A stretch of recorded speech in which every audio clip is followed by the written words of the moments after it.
Something interesting has started happening again in the technology industry, not in the technology itself, but in the story being told about the technology. The story sounds very appealing if you are a manager trying to run a modern organization. Software development is too slow. Engineering teams are expensive. Businesses need applications faster than it can deliver them, but now there is a simpler way. Low-code and no-code platforms promise that anyone can build software. Tools like Microsoft Power Apps or Google AppSheet allow business teams to drag and drop workflows, connect data sources, and create applications without writing traditional code. The message is clear: software development is becoming simple. Executives love this narrative because it sounds like control. Faster delivery, fewer specialists, lower cost. Analysts reinforce this message.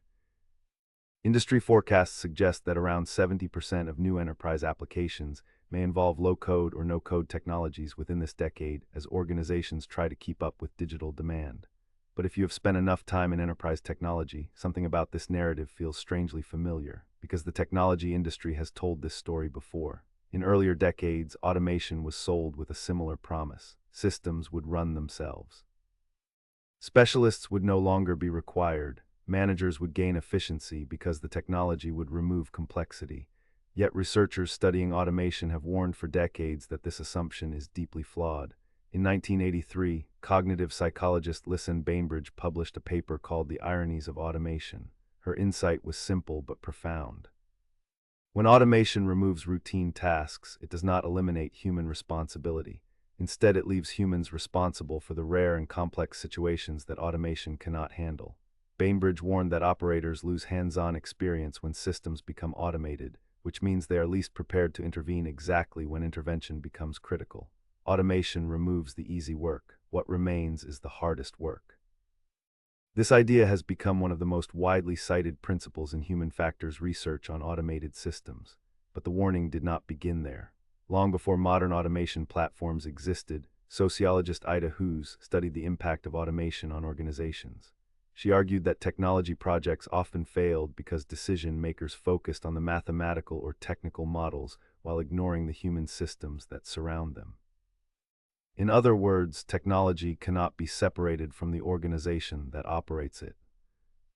Later researchers expanded that idea. Information systems scholar Enid Mumford spent decades studying why large computer systems often fail despite strong technical design.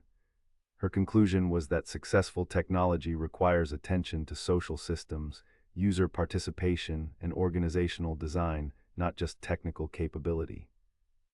And Canadian physicist and technology critic Ursula Franklin warned that new technologies often promise liberation, but can instead reshape power structures and labor in ways that were never intended.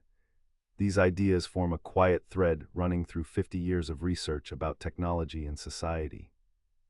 Technology changes the tools, but the human systems remain, and this is where the modern low-code movement becomes interesting, because the narrative says we are simplifying software development, yet the underlying systems are becoming more complex than ever.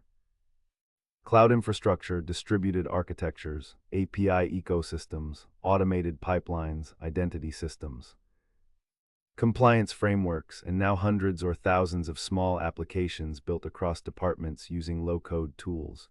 What used to be a centralized engineering function becomes distributed across the entire organization. This creates a different type of complexity, not technical complexity alone. Organizational complexity, and that complexity exposes something many companies overlook. Technology can automate tasks, but it cannot replace management.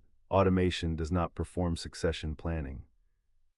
Automation does not ensure operational coverage. Automation does not build cross-skilled teams. Automation does not train people to understand the system when it fails. Those are management responsibilities, and in many organizations, those responsibilities have quietly weakened over time. Instead of investing in people, companies often invest in tools. Instead of cross-training teams, they rely on automation. Instead of building institutional knowledge, they assume the platform will handle it, until one day it doesn't. In engineering, there is a concept called the bus factor. It measures how many people would have to disappear before a system stops functioning, because the knowledge required to maintain it is concentrated in too few individuals. If only one person understands a system, the bus factor is 1. That system has a human single point of failure. Healthy engineering teams aim for multiple people who understand critical infrastructure so the system can survive turnover, illness, or change. In practice, the minimum operational coverage is often two. Because if only one person understands the system, the organization is already operating at risk. Yet in the modern era of cost reduction and automation narratives, teams are frequently reduced to the point where this critical mass disappears. Automation is presented as removing overhead. Low-code tools are presented as reducing the need for specialists, but the knowledge required to support those systems does not disappear.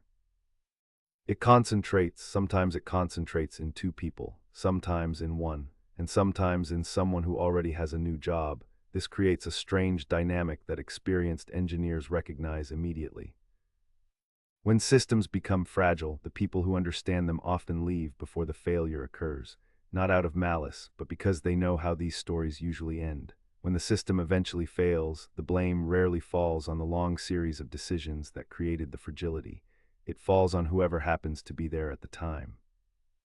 And the organization continues believing everything is fine, until the day something breaks. Anyone who has worked in IT long enough has seen the simplest version of this story. A server running quietly under someone's desk. Nobody remembers why it was installed. Nobody remembers exactly what it does, but it has been running for years, which means it must be important, until one day the hard drive fails, and suddenly the organization must rediscover what that machine actually did. The system ran long enough for institutional knowledge to disappear. The same thing is starting to happen inside organizations that aggressively adopt low-code platforms. When building applications becomes easy, people build more of them, hundreds, sometimes thousands. Each one solves a small problem, each one connects to other systems, each one becomes a tiny dependency, and slowly the organization builds a hidden network of workflows and applications scattered across departments. The promise was simplicity. But the complexity never disappeared, it just moved. It moved into automation pipelines, it moved into business workflows, it moved into the heads of the last few people who understand how the system actually works. And this is the real lesson that the past 50 years of technology research keeps repeating. Technology does not remove complexity, it redistributes it, sometimes into infrastructure, sometimes into organizations. Sometimes into the people who are still there when the system fails. Low-code and no-code platforms are not the end of software engineering. They are the expansion of software engineering across the entire company, which means the real challenge is not the technology. The real challenge is leadership. Because automation can automate the work, but it cannot automate responsibility. And if there is one pattern that repeats across every generation of technology, it is this. Every tool promises to eliminate complexity, but complexity never disappears. It simply moves somewhere else, and the organizations that survive are the ones that never stop looking for where it went.